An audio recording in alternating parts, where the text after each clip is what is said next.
안녕하세요. 홈트리오 이동혁 건축가입니다. 오늘 제가 용인 대감면 현장에 나와 있습니다. 올 2021년도 본공사로 시작된 현장이고요. 많은 우여곡절 끝에 완공까지 이르게 되었습니다. 총 건축 면적 42평 경량 목조주택으로 저희가 설계 및 시공을 진행했고요. 총 공사비 부가세 포함 2억 7,600만 원에 저희가 완공을 시켰습니다. 이 금액을 노출하다 보니까 많은 분들이 와 싸다, 역시 땅값까지 같이 포함된 금액이냐 라고 하시는데요. 말도 안 되죠. 순수 건축비고 부대 비용 및 땅값은 빠져 있습니다. 그리고 저희 부동산 아닙니다. 저희 건설회사이기 때문에 이 집 파냐고 안 물어보셨으면 좋겠어요. 하루에도 10통씩 집 파냐고, 집 나갔냐고 물어보는데요. 파는 집이 아닙니다. 저희가 설계하고 시공한 집을 소개시켜드린 영상이니까요. 오해 없이 편안하게 보셨으면 좋겠습니다. 따라오시죠.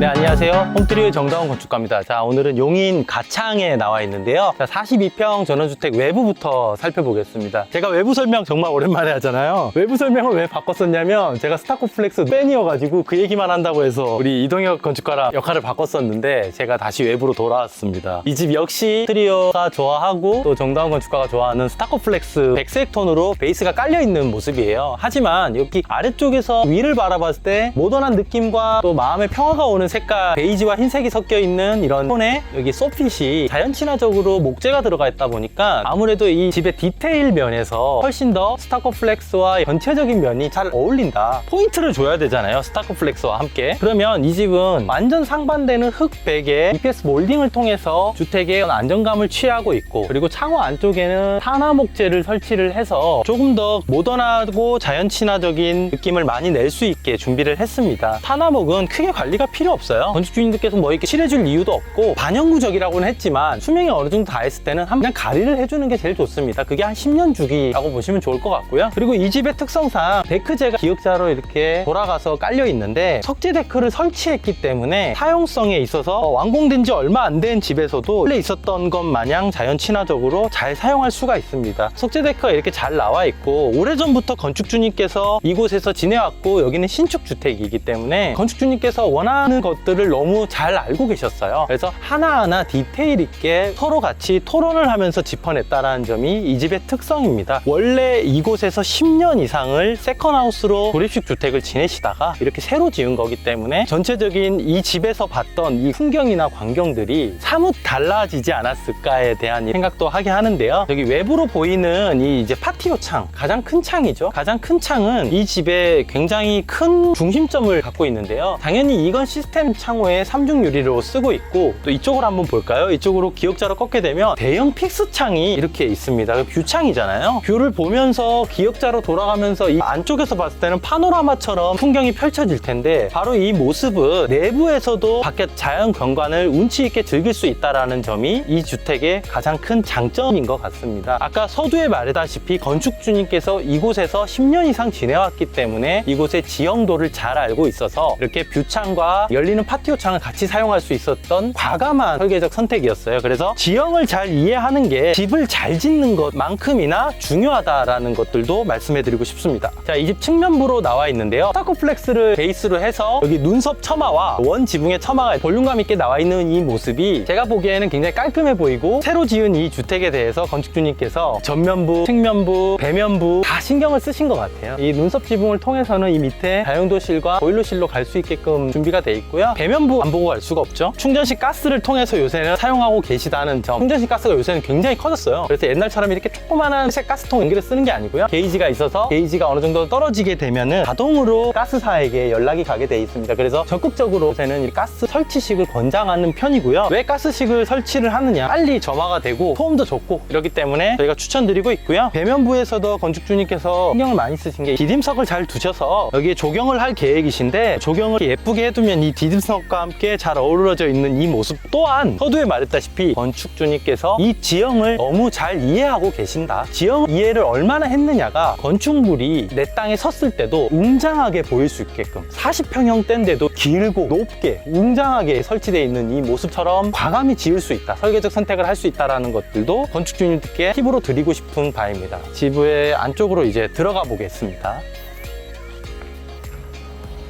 네, 오늘은 1층을 제가 좀 설명을 드릴게요. 방금 제 열고 들어온 문 같은 경우에는 알루미늄 3연동 중문이죠. 많은 사람들이 이 중문을 안 하시려고 해요. 근데 중문이 하는 이유가 있죠. 보통 스틸 단열도라고 바깥에 현관문을 하긴 하는데요. 그것만으로 난방을 커버하기에 좀 문제가 있어요. 그래서 외기의 침투를 막기 위해서 보통은 한 번은 더 이렇게 하셔야 합니다. 보통 아파트에 많이 하는 3연동 중문 같은 경우에는 목재로 되어져 있어요. 그래서 한 8, 90만 원 정도의 저렴한 금액으로 진행이 되어지는데 이 프레임 자체가 워낙 두껍다 보니까 약간 좀 뚱뚱하고 좀 무겁고 좀 올드한 느낌이 들어요. 그래서 요즘에는 그렇게 잘 하지 않고요. 알루미늄 도장이 된 얇은 프레임의 3연동 중문을 사용한다. 터닝도어나 다양한 형태가 있습니다. 꼭 이것을 사용하라가 아니라 중문은 꼭 필요한데 요즘에는 좀 얇은 프레임으로 좀 심플하고 모던하고 젊은 느낌으로 많이 사용한다 라고 생각하시면 좋을 것 같아요. 이렇게 돌아서 오시게 되면 이 집 같은 경우에는 평수가 그렇게 큰 집이 아니다 보니까 거실과 주방이 원 스페이스로 구성된 형태의 집으로 제가 설계를 진행했습니다. 지금 커튼이 가려져 있어서 그런데요. 이렇게 되면은 이쪽 벽 전체가 일단은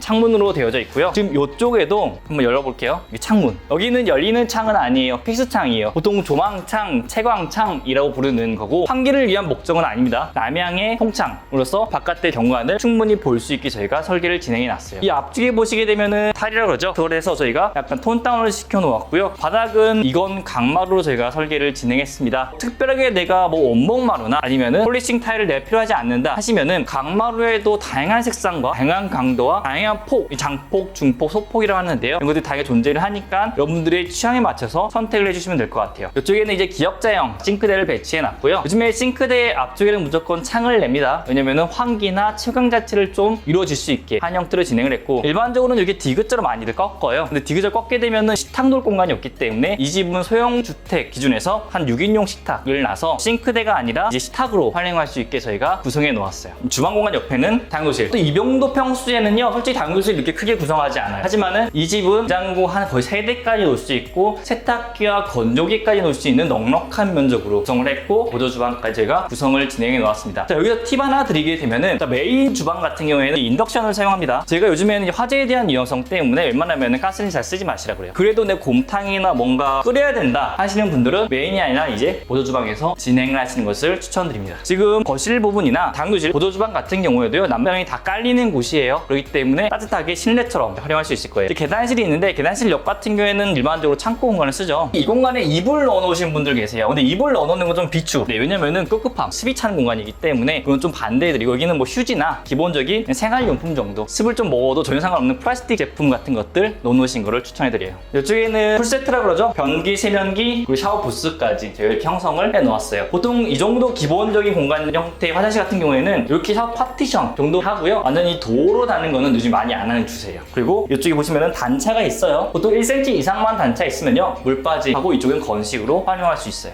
이런 문들을 보게 되면은 문 색상, 문 고리 같은 문 사이즈 같은 것들도요, 전부 다 건축주님께서 인테리어 미팅 하실 때 선택하실 수 있습니다. 이런 것들은 기성품이라 하지만은 건축주님 원하시는 스타일 거의 다 존재해요. 너무 주문 제작, 특히 해외에 있는 거 사오지 마세요. 국내 제품과 연결이 잘 안 돼요. 특히 수전 같은 경우에는 해외에 있는 거 절대 짓고 하지 마실 거. 배관 사이즈가 다릅니다. 너무 직구에 열내시지 않으셔도 돼요. 여기 이제 안방 공간이에요. 안방 마찬가지로 지금 커튼이 쳐져 있는데 커튼이 쳐져 있는 공간들은 전부 다 창이 있는 공간들입니다. 그래서 채광이나 조망이나 이런 것들을 다 방 안에서도 해결할 수 있게 만들었다 보시면 좋을 것 같아요. 지금 층고가 2.7m예요. 1층은 2.7, 2층은 2.4m로 저희가 현재 구성을 해놓았고요. 그래서 이 위를 보시게 되면은 붙박이장 위쪽이 좀 비어져 있죠. 저거를 거의 3cm 이상을 채우시려고 하시는 분들이 있어요. 안 예뻐요. 그냥 비워놓으시고 나중에 물품 같은 거 올려놓는 공간으로 활용을 하세요. 2층 올라가 볼게요.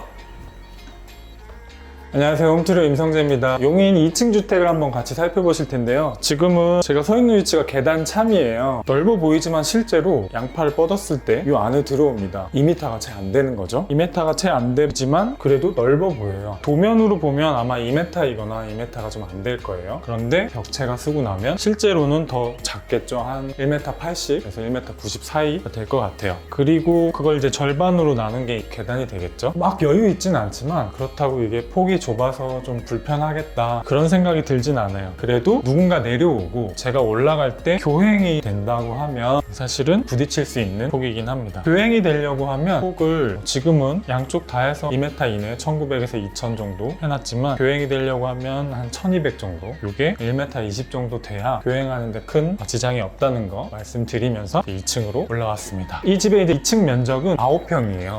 9평을 어떻게 구성을 했는지 한번 같이 살펴보실 텐데, 들어오면 복도 공간이 있죠. 보통 30-40평대 주택, 40-50평대 중형 주택들에 저희가 설계를 할 때 타이트하게 하다 보니까 복도 공간 한 1200 정도를 잡아요. 근데 여기는 속거실이 없고 복도가 있는 상태에서 욕실하고 방만 딱 위치가 돼 있기 때문에 1200으로 잡으면 사실 좀 답답함을 느낄 수가 있어요. 그래서 공간을 1200보다는 좀 넓게 잡았고요. 1500 정도로 잡았고, 그리고 올라왔을 때 바로 창을 좀 크게 설치를 해서 개방감을 주려고 했습니다. 창을 여니까 바로 지금 해가 들어오는데 서양이라서 눈뜨기가 좀 힘드네요. 이렇게 큰 창을 설치해서 이 좁은 공간에 트여있는 느낌을 주고 시선을 멀리 보낼 수 있게 창을 설치를 했고요. 요새는 유리 안에 블라인드를 설치를 할 수 있어서 참 좋은 것 같아요. 전체로 블라인드를 할 필요 없이 여기만 이렇게 올리고 내리고 할 수 있는 형태, 블라인드를 한 상태에서도 이렇게 환기를 하거나 열 수 있는 이런 블라인드들도 있다는 거 참고하시면 좋을 것 같고요. 그리고 욕실입니다. 욕실은 심플하게 변기, 세면대, 욕조 이렇게 구성이 되어 있는데 일반적으로 많이 쓰는 사이즈의 길이 1700, 800 정도 되는 2평 이내의 욕실이라고 보시면 되고, 심플한 욕실 구성이라고 보시면 될 것 같고요. 이제 방으로 들어와 볼게요. 2층에 이제 서재 용도로 방이 있는데, 제가 여기 끝에서 보면은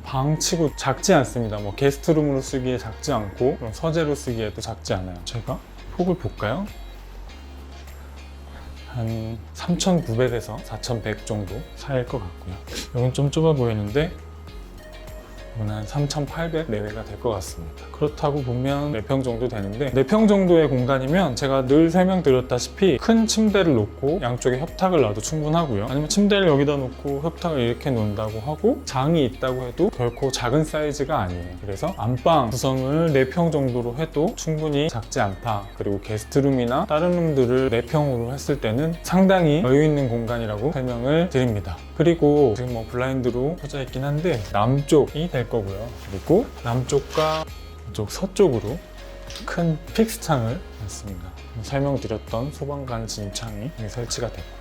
이렇게 2층을 설명을 드렸는데 9평이라고 하면 작지 않은데, 계단실 그리고 속거실이 없다 보니까 복도 공간을 조금 널찍하게 가져가고 일반적인 사이즈의 화장실과 넉넉하게 한 4평 정도의 방을 구성했더니 이런 느낌이 난다. 대신에 복도 공간을 평소보다 혹은 일반적인 것보다 좀 넓혀 놓긴 했지만 답답할 수 있어서 창을 좀 크게 내서 답답함을 해소하고 시선을 멀리 보낼 수 있게 했다는 거, 설계를 받으시거나 시공하실 때 참고하시면 도움이 되실 것 같습니다. 이렇게 해서 용인 2층 주택을 같이 한번 살펴보셨습니다. 감사합니다. 네, 이 영상이 도움이 되셨다면 구독과 좋아요 눌러주세요.